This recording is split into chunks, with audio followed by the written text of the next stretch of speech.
There are some OPCs that we are opening on a regular basis. There is definitely more awareness amongst people. So we've seen inquiries to open OPCs primarily, when an entrepreneur is a solo entrepreneur, but they definitely need a structure and more importantly, the protection over the unlimited liability.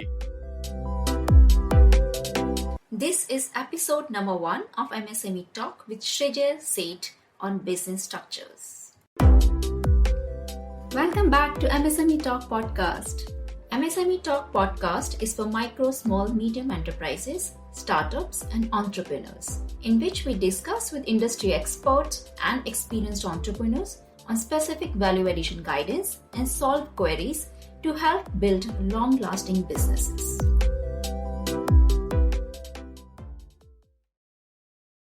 Shrijay Sheth is a proven veteran in legal tech and digital commerce industry with 15 years of formative, diverse and immersive experience space across varied industries and geographies.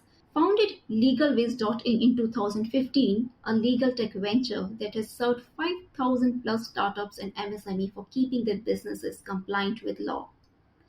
With a wide range of services including new business registration, IP protection, legal drafting, accounting and GST compliance, etc., that are fulfilled through a blend of professional expertise and state-of-art technology, 𝐒𝐭𝐫𝐻 has instituted a remarkable success in making business professional services accessible to MSMEs. He also provides pro bono support to various incubation centers and startup ecosystem at large through his mentorship to fellow startup entrepreneurs and students. He holds an MBA in corporate finance from San Diego, California, and has worked with progressive companies like Qualcomm, Kyocera, LegalZoom, and CaseMate. Shrijay holds a vision to make top quality professional services more accessible to startups and MSMEs. In today's episode, we will discuss about business structures and how to choose the one to start your business, when to formally register your business, where to take required professional services for your business without much hassle, also understanding the aspects of changing business structures from one type to another for existing businesses, and a lot more. So do stick till the end. Let me welcome Shrijay Sheth for this episode on business structures. A very warm welcome, Shrijay, to the show. Thank you so much, Rithi, for having me, and definitely my pleasure to be on the show. Great. So we are very keen to hear about your background, journey, and services of your company. Absolutely. So thanks again for having me, and you have really kind of captured, a lot of essence of what I've done so far. So I'll be very brief on, again, my name is Shrijay and I currently lead a company called 𝐿egalviz.in.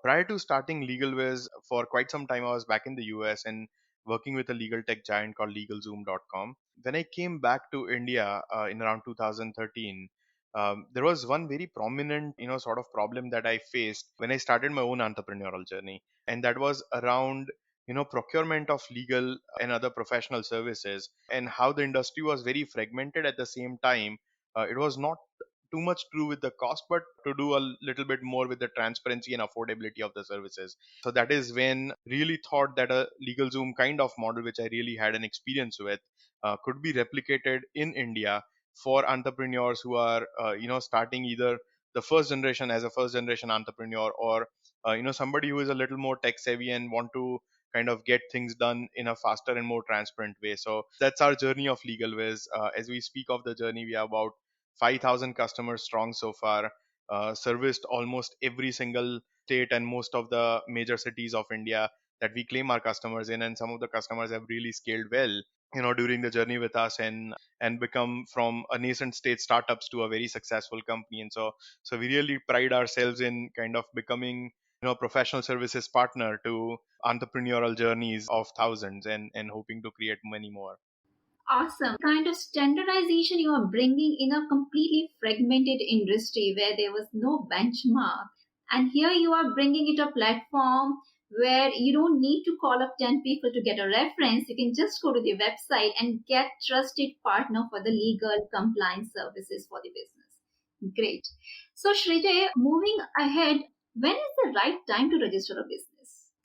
So typically, when you kind of get out of in my personal opinion. When you get out of a business activity or a commercial activity being a hobby project to something that you think of a more serious as a venture or the career that you would want to pursue, I think that is a very ideal time to actually get a business registered.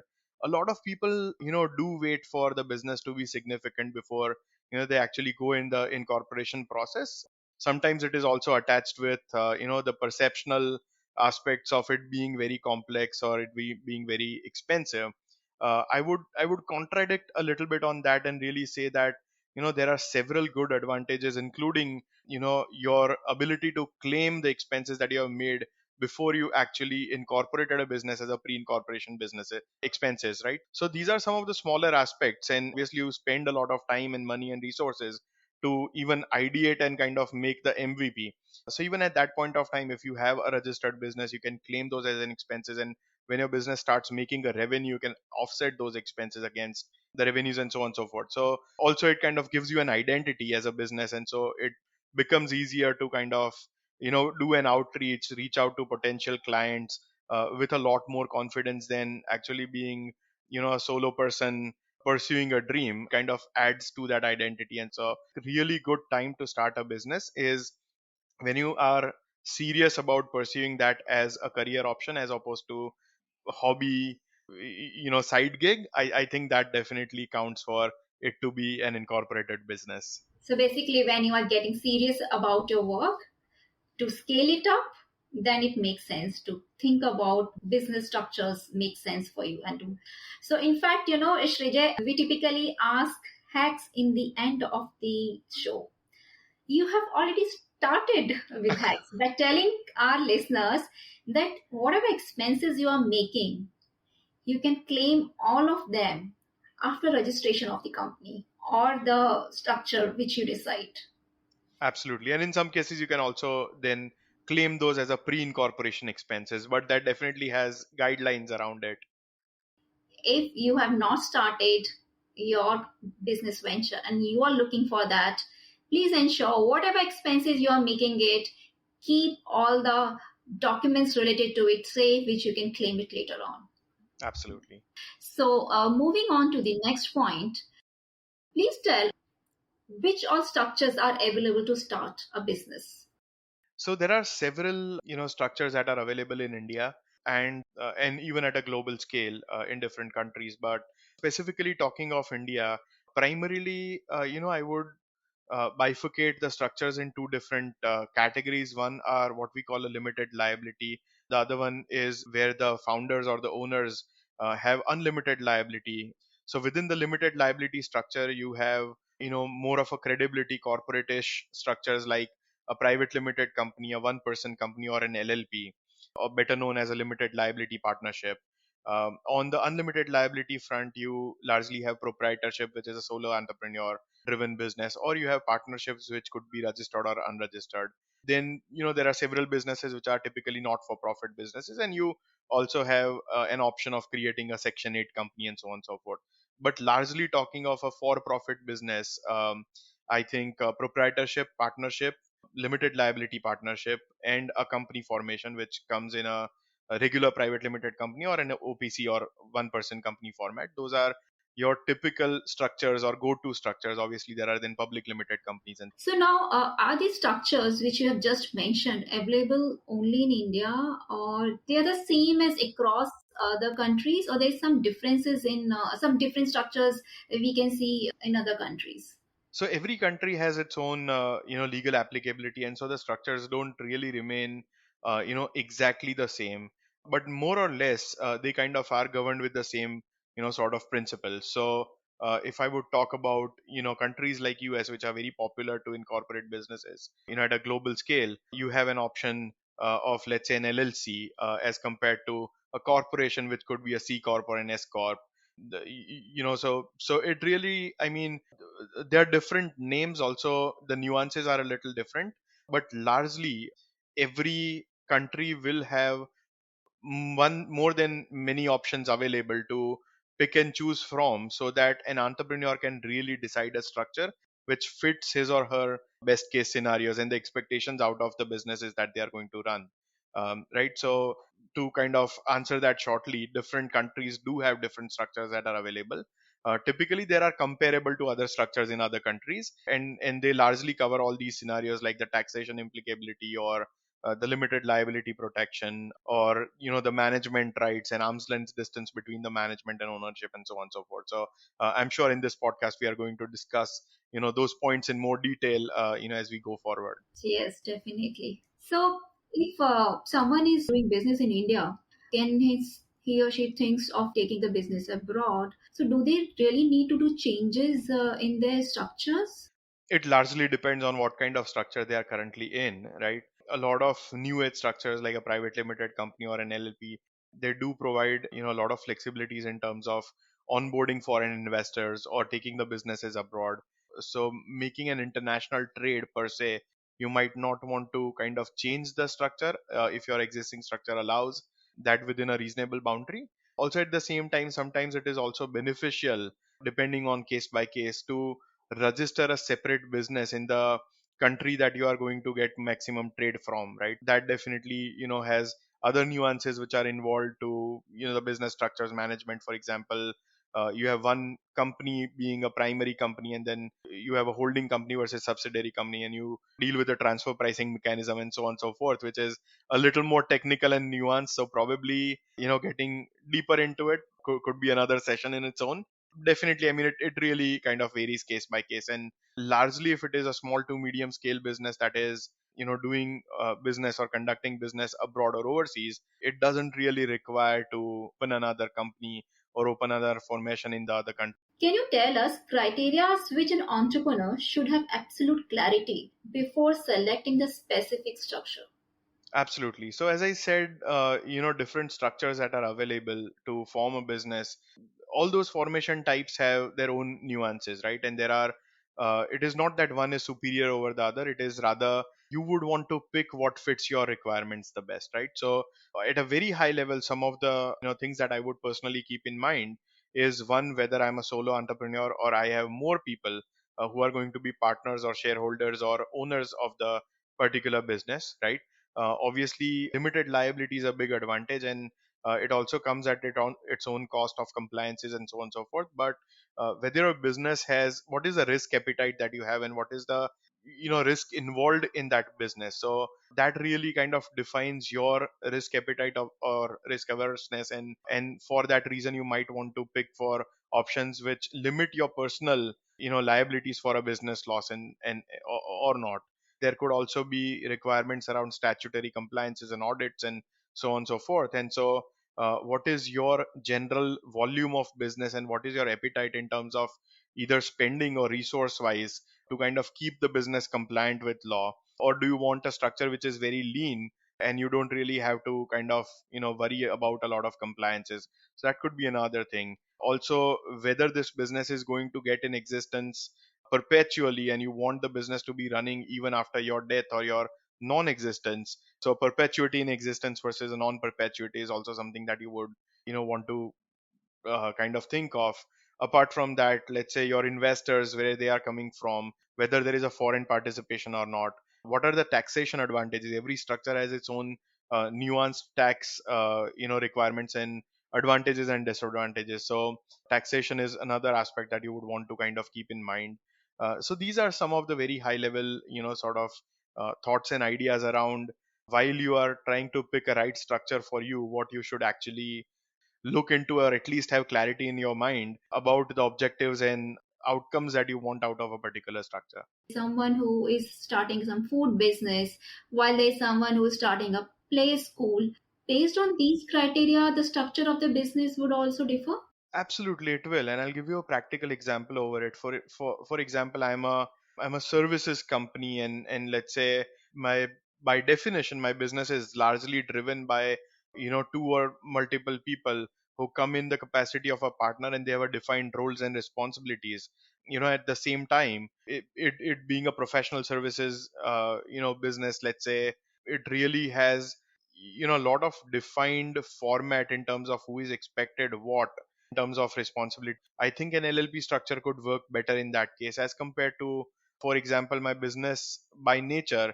let's say it's an online business, it is intended to scale, it will at some point of time attract outside capital in terms of equity or debt participation.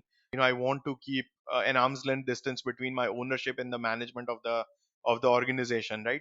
In those kind of cases, or I want to issue employee stock options, if my business is about these kind of things, then a private limited company could be a better structure. So obviously the type of business, the kind of risk that is involved in the business, or the kind of stakeholdership that is involved in the business, the kind of capital that you're going to bring in, all of those things, right, typically kind of are attached to the type of business activity that you are going to do. And so definitely, the business activity itself also becomes a driving factor to what sort of structure could really work for you well. So, after an entrepreneur has decided the criteria for the selection process, now can you just tell us in detail, structure wise, more information to our listeners based on which decision can be made to select the structure? Absolutely. So, in line with what we have been discussing, the taxation advantages or disadvantages, the limited liability, all of those factors kind of weigh in. So I'll just take, quick 5 minutes to explain, put that in more, in a better context of which kind of structures are more apt for what kind of outcomes, right? So talking of that, the first thing definitely is whether your business is very risky, right? And you don't want to really inherit that risk to your personal assets, as long as it is a legit business risk or loss, right? Then you should ideally go for a limited liability structures, which are either a company formation or an LLP as a structure that is available in India. If you would think that your business does not really have any risk, right, in that case, and then you are content with your business, you don't really want to kind of hyper grow or hyper scale it with a lot of risk being involved.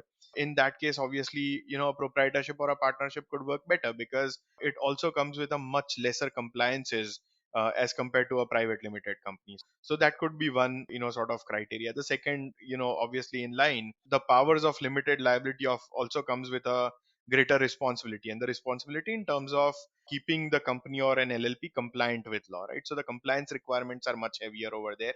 And so obviously when the compliance requirements are heavier, then the spending or the resource allocation or the efforts that you want to kind of put, or you have to put into compliance, is also much heavier, right? So whether your business is worth that much of an effort or not, to kind of put it in perspective, a limited liability partnership would have an annual compliance due, versus a private limited company would also have an annual compliances due. Apart from that, it would also need a statutory audit, even though the business does not make a single penny, right? So all these kind of compliances are much heavier.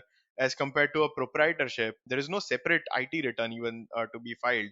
The entire income really kind of lumps into your personal income tax return, and so it is as lean as you can go, right? And so that's another criteria. Apart from that, it also depends on how many members you have in a structure. So if you are a solo entrepreneur, you don't want to share your ownership to anybody, right? Then in a unlimited liability, you have a proprietorship as an option. In a limited liability, you have a structure called an OPC, or a one person company, wherein a single person owns the 100% stake. In a private limited company, you could generally have anywhere from two all the way to 200 shareholders, which would exclude your employees and granted ESOP options. In a limited liability partnership, again, you start with two people. In a regular partnership, you start with two and end at 50.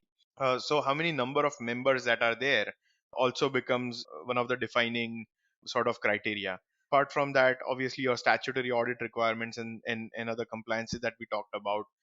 If you want an external funding, right, whether that is in terms of debt, like a bank loan, they usually prefer a private limited company or an LLP as a more credible option, because it goes through a compliance cycle, and so the robustness of finances and accounting, data management, and financial controls are thought to be much better.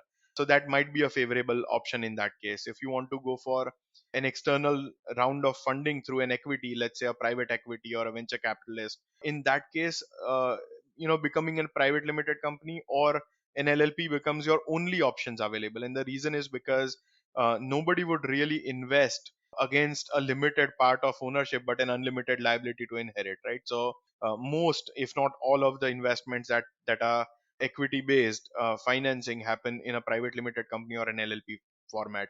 A private limited company to be more beneficial in that case, because obviously in that you have an arm's length distance between your management and the ownership of the company, wherein the ownership is defined by the share capital, which are highly transferable, as compared to your management is defined by the board of directors. So you own, let's say, one share of Reliance Industries.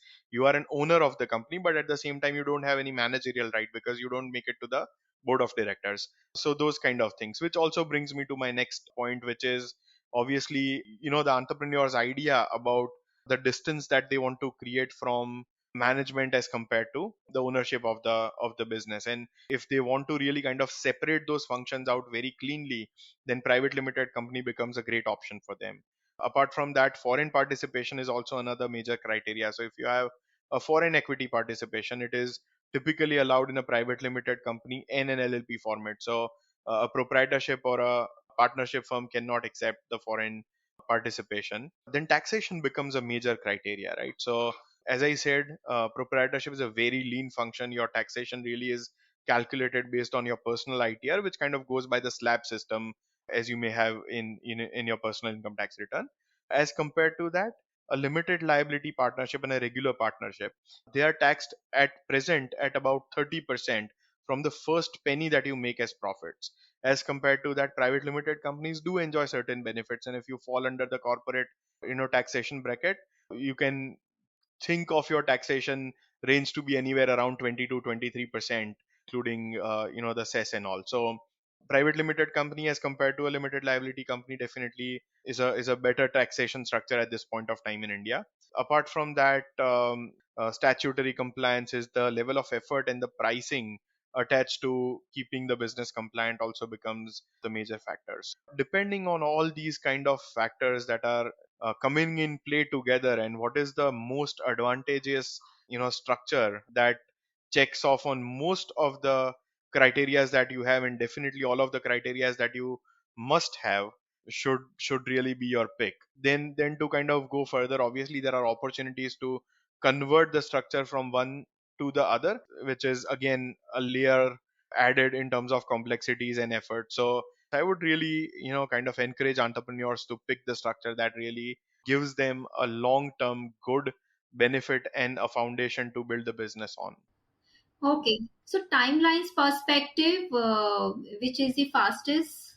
Proprietorship is as lean as you can get, and so if you register for a GSC number, or if you register for an MSME certification, you can start a proprietorship right away, right? So proprietorship is very, very, very lean. Private limited company, typically in India we have seen about 12 to 15 days turnaround, and so as in LLP. A partnership can be drafted very quickly. You can draft a partnership deed, get it registered, or even as an optional way out, you might not want to get a registered partnership deed and just kind of have an unregistered partnership. So that can also be started as quickly as a proprietorship. So depending on the structure, anywhere from 1 to 2 days all the way to 15 days is what typically it takes to start a business in India, where private limited company and LLP being on a higher side, which is in all practicalities said and done, you can wrap up the process in 10 to 15 business days, which includes, let's say, procuring your PAN number, your TAN number or tax assessment number, your digital signatures for the directors, so your director's identification number and digital signatures, your certificate of incorporation and everything. So it is rather a little step by step and lengthier process as compared to opening a proprietorship, which you can practically open on the fly. So, Shrijay, your company has made some processes in which time can be saved. Absolutely. So since we work at a larger scale, obviously there are a lot of things which are standardized. So typically, when you have a practitioner who is solo practitioner working towards opening your private limited company, obviously they take up the processes one after the other. In our case, obviously your department lies these processes, and we've identified what is a dependency and what is a bottleneck in the process. So multiple processes, as many as 10 different processes that needs to be done to register a private limited company. For example, to start with, reserving your name, which is a run or reserve your unique name process, then procuring a DIN, and then procuring a DSC for the directors, then drafting of an MOA and AOA, then filling out the incorporation form and obtaining a certificate of incorporation.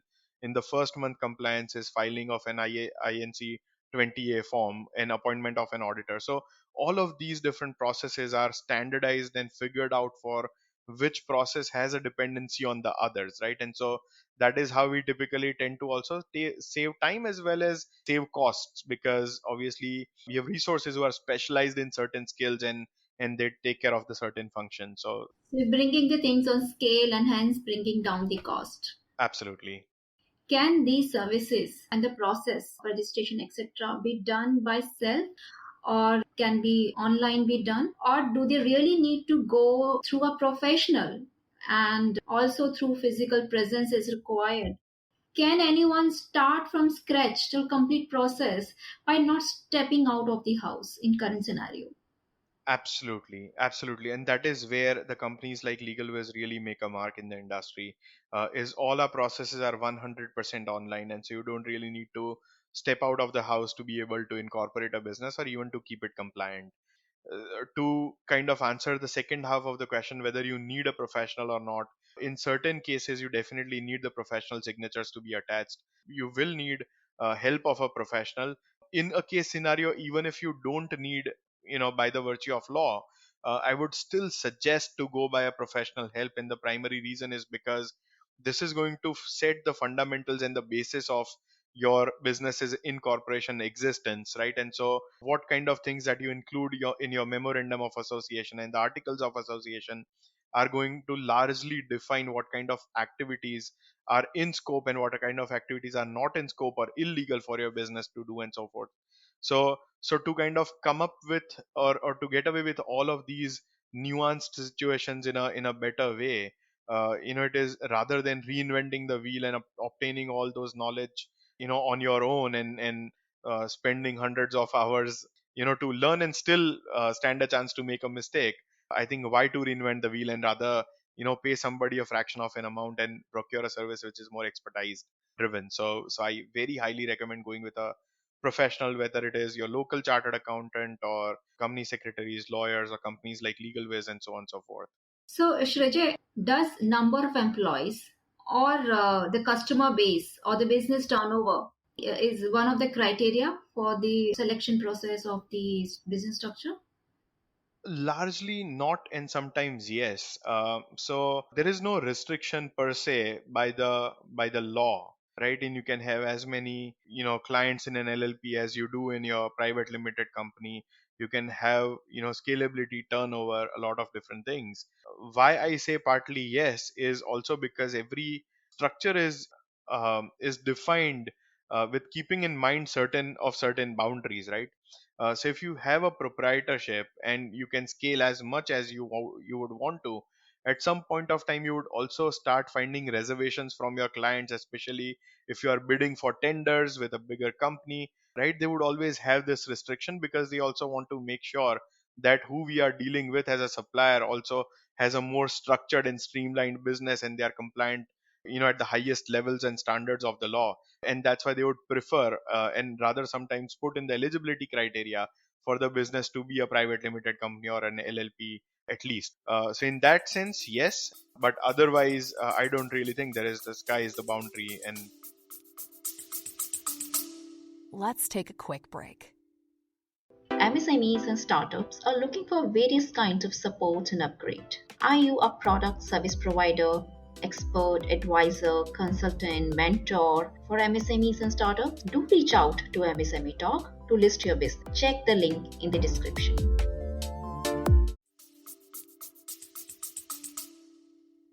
So, should entrepreneurs start with a lean structure like proprietorship and then later on convert into a LLP or a company with the growth of their business, or they start with a company only from the beginning? it really depends. It is definitely not a compulsion to start as a company, because you should also understand that that will attract a lot of costing in terms of compliances and other things, and not just about the money, but it also will consume a lot of resources and time, right? And also it has higher penalties around non-compliance. So all of these things should be kept in mind. Again, having said that, you should have a long-term vision, and how quickly are you going to achieve that. So if you are starting a proprietorship today, and in a year you have to convert that to, or in a year and a half you have to convert that into a private limited company, I would rather suggest start with a private limited company, right? So ideally you should not really kind of change your structures every now and then. it is not practically possible as well. But given that, if you really think that your business has scaled beyond the offerings that your current structure is providing, you can always opt for an option to upgrade that to structured formation type, and there is nothing wrong in that. But at the same time, you should not really think that, oh, let me start very lean and then in a year I'll change that to a private limited company, because eventually you will end up spending more time and more resources in conversion process, so you might want to kind of save yourself from that. Are you seeing some attraction for one director company among your clients since it's a new concept which has recently come up, not very old? So there are some OPCs that we are, opening on a regular basis. There is definitely more awareness amongst people, and so we've seen inquiries to open OPCs. Primarily, when an entrepreneur is a solo entrepreneur, but they definitely need a structure and, more importantly, the protection over the unlimited liability. Sole proprietorship do tend to now open up as an OPC or a one-person company. Having said that, a lot of times we also do offer, or we rather do suggest these people to rather opt for a private limited company structure and have somebody as a very minority stakeholder.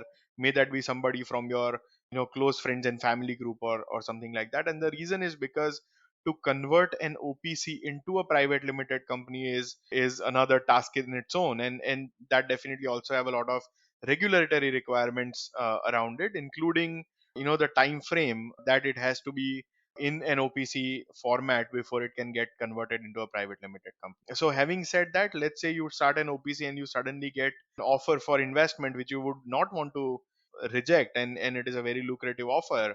You might get trapped into your OPC format, and you are, as an OPC, you cannot onboard another shareholder, because by the virtue of it being an OPC, you have to have only one shareholder in that company. And so for these reasons, we rather sometimes advise our clients to go with a regular private limited company structure as well, or go with that rather than an OPC, if they are anticipating any of these kind of business activities that are in near future. So definitely, but yeah, there is it's a great flexibility, and more importantly, it's also an opportunity for solo entrepreneurs to go in a more structured and corporate-ish sort of setup, as compared to sole proprietorship being very loosely driven by law. Shrijay, could you just help us to know which company structure is most popular and your company receives the maximum request for? Fair. So, Tripti, talking about our company specifically, the highest amount of incorporations that happen is into a private limited company. Now, again, I'll take this information in the weighing that our company also is primarily focused towards startups and MSME segment, and largely the startups driven market is also very ambitious on raising funds and so on and so forth. So that is perhaps one reason why we are very heavy on private limited company. If you look at the national scale, obviously there are so many conventional small scale businesses that open up on a daily basis as a proprietorship or a partnership. So overall, looking at the global, or rather the national quantum, I would probably say proprietorship and partnerships are still chosen to be the structures of choice for small businesses, and really small businesses in the market that we largely function, which is startup driven, innovation driven, MSME driven, growth driven. That is where we find private limited company to be the most popular option. So there are two scenarios here, Shrija. I'll just give you a background. One scenario is where entrepreneur is having multiple businesses. And other scenario is where the entrepreneur wants to receive the capital. So they are existing businesses. For these two entrepreneurs, what guidance should be given for the structure change? Fair enough. So if you are a proprietorship and you want to convert it into a private limited company, let's say a proprietorship by default is a one person owned business, right? In a private limited company, you have to have minimum two shareholders to start with, right? So you have to introduce another shareholder and another director into the company. The conversion definitely can happen, and the complexity really depends on what kind of activities have been done in the proprietorship, how well the finances and the books of accounts being maintained and audited, and all those sort of things, right? So complexity is very subjective in that. To kind of give you a short answer to that is, it is always possible to move on from one structure to the other structure, right?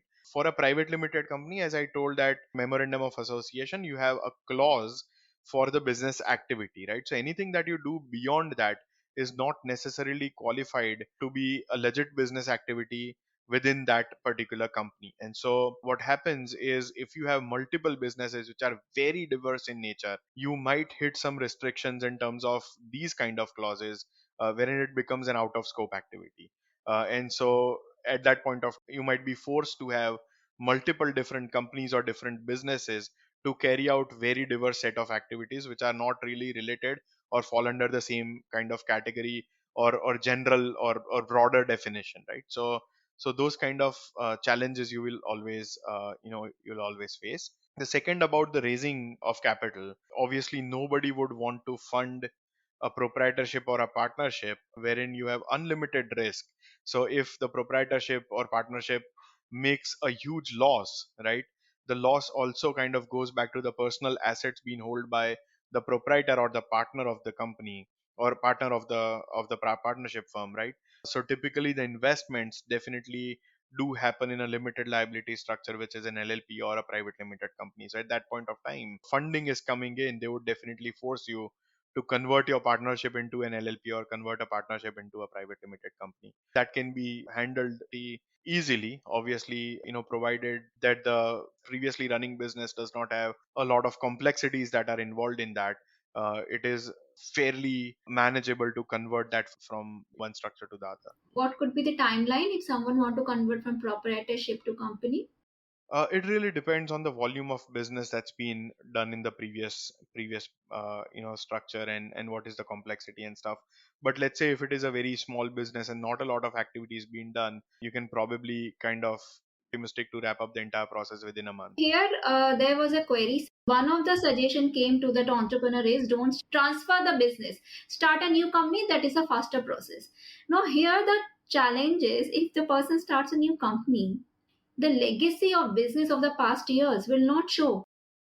Exactly. So that is what the challenge is, right? And so if you have a very close group of set of customers, can be individually communicated that, okay, now we have started a new company, and so your invoicing will happen from the new company, and we are transferring it over to this new business for whatsoever reasons, it is still manageable, right? At the same time, if that's not the case, right, and obviously you have to kind of transfer over the legacy, right? So if you think of opening a new company, it's a new bank account, so it's altogether a new identity in its own, right? So those issues of carry forwarding the legacy, and in some cases also carrying forwarding the branding and the goodwill aspect of it, also might become a little challenging. Apart from that, obviously, it's effort wise, it is always easier to start fresh as compared to bring over the burden of the historical. And so if these challenges are not really challenges for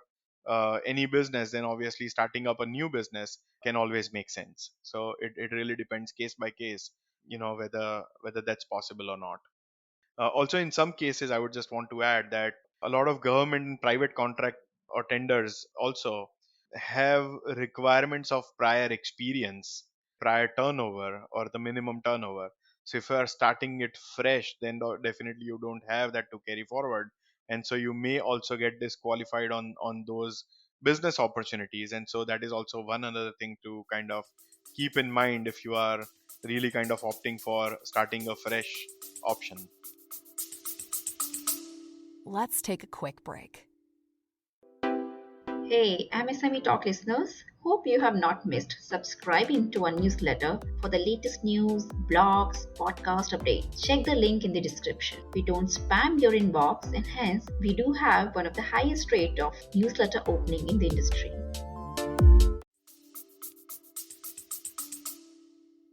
There are various government schemes which provides benefits to MSME. Is there any regulatory requirement from government side that the business structure has to be in particular form? Yes, so there are two very prevalent schemes that are available to procure, these benefits. One is definitely, getting a registration under the MSMEs Act, right, which you can do, and you can check out the information on msme.gov.in, which is the MSME portal. MSME certification gets you eligible for a lot of different benefits, including intellectual property protection, your credit assurance and availability at a lower rates, and so on and so forth. Also, there are a lot of MSME programs that would connect you to the larger part and aspects of the industry, and even in foreign trade. And MSME in itself, or Udyog in itself, is a great certification to hold. It also gives you certain advantages in terms of your accounts receivable.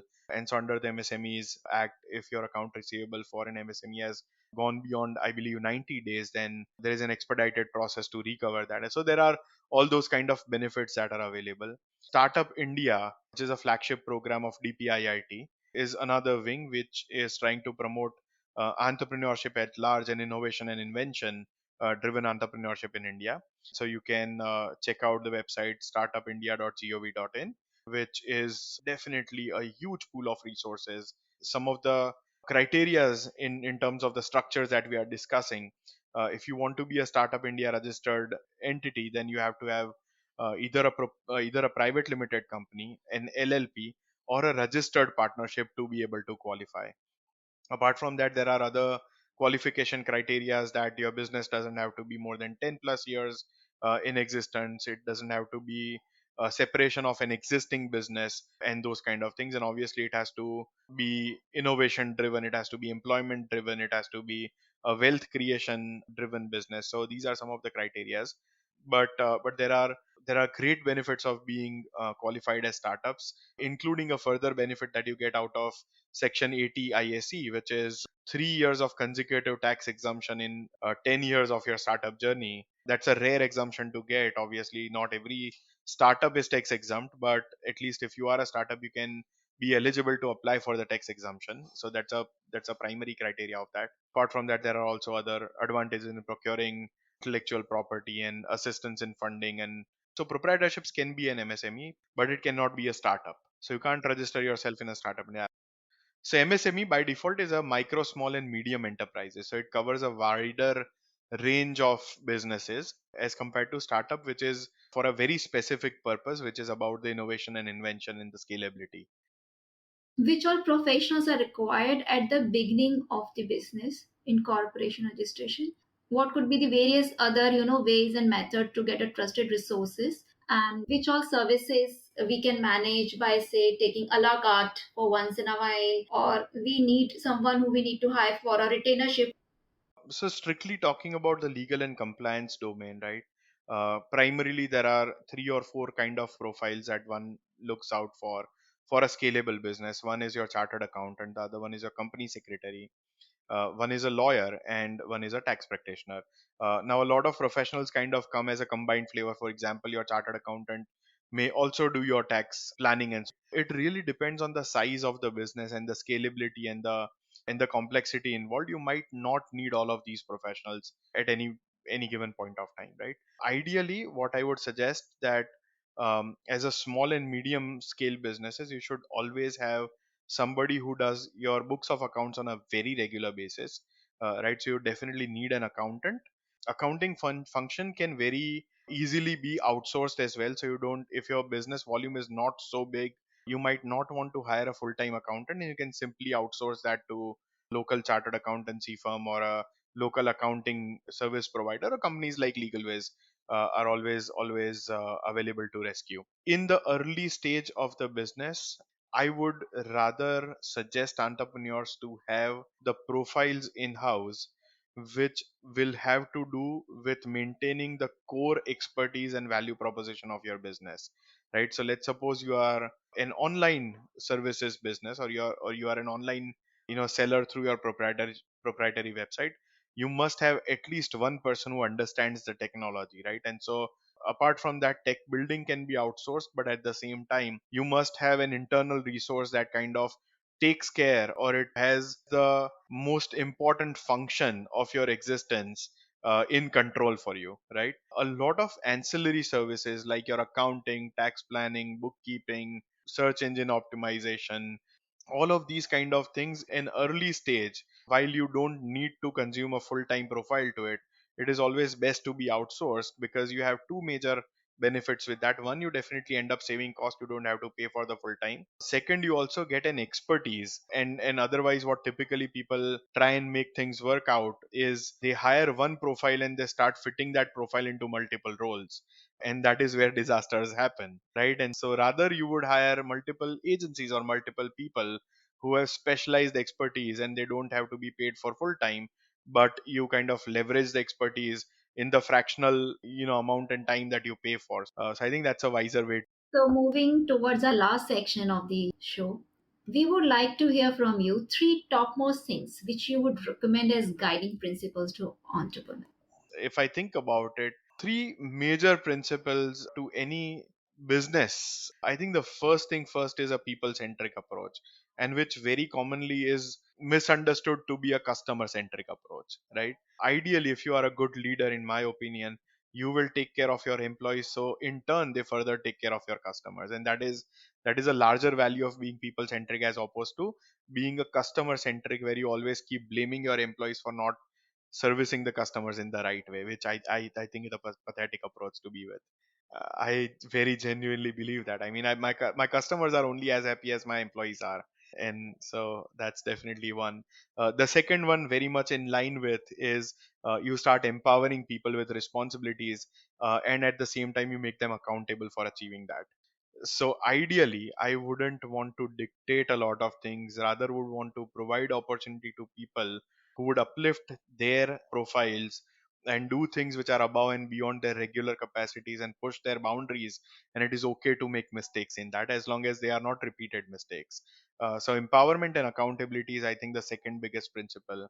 And the third is integrity, in my opinion, is very important for any business, especially the businesses now who invest a lot in acquiring customers. It becomes the most critical thing to succeed is to retain that customer. And how you can retain the customer is when you incentivize, or when you excite them to come back to your website or to your portal or to your shop every time and again and buy new things with you. And that will only happen if you have an approach of integrity and working in the best capacity to solve their problems rather than how to figure out make more money out of it. So I think those are the three very guiding principles that I typically try to follow. Hopefully I do follow. And next one, we would like to know any three legal hygienes for entrepreneurs as a recommendation.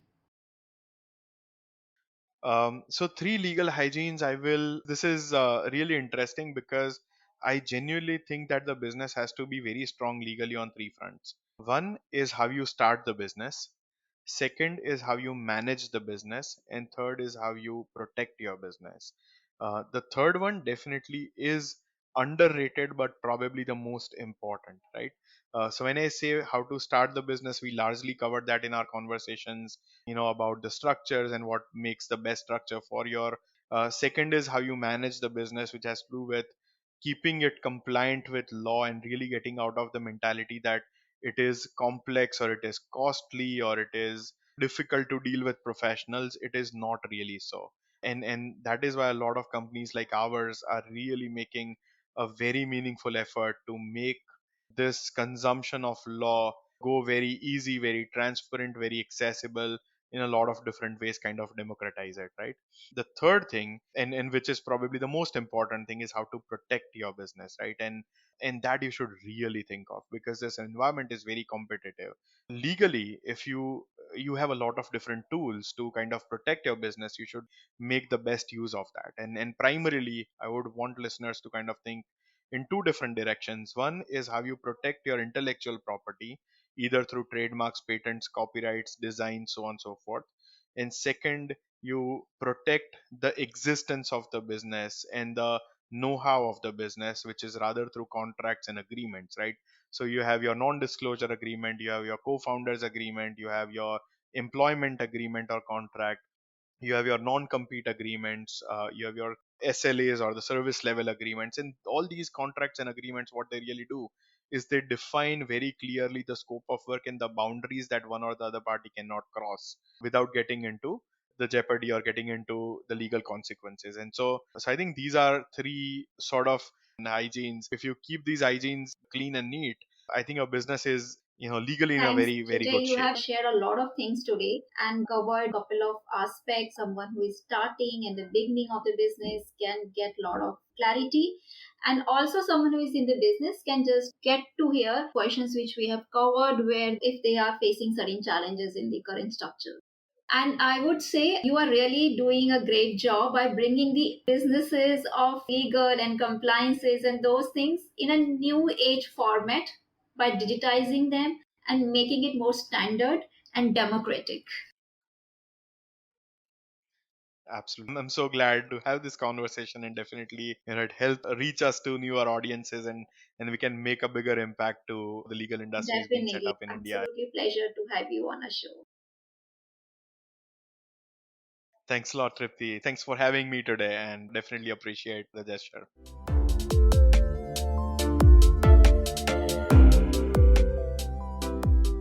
Through this episode, I hope you would have got some answers to your queries and guidance for way forward. Do share your learnings from the episode, your feedbacks and suggestions.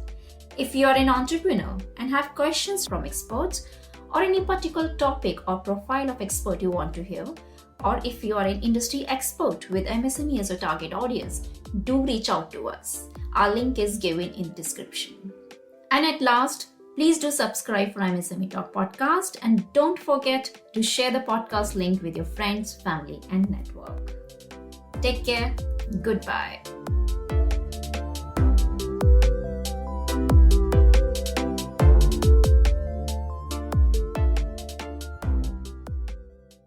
Happy to share MSME Talk podcast enters peak ranking chart of 10th country in the Apple Podcast country level entrepreneurship category. If you are an expert or provide product or services to small businesses, MSMEs and startups, reach out to us to discuss showcase opportunity in MSME Talk. Contact details given in description.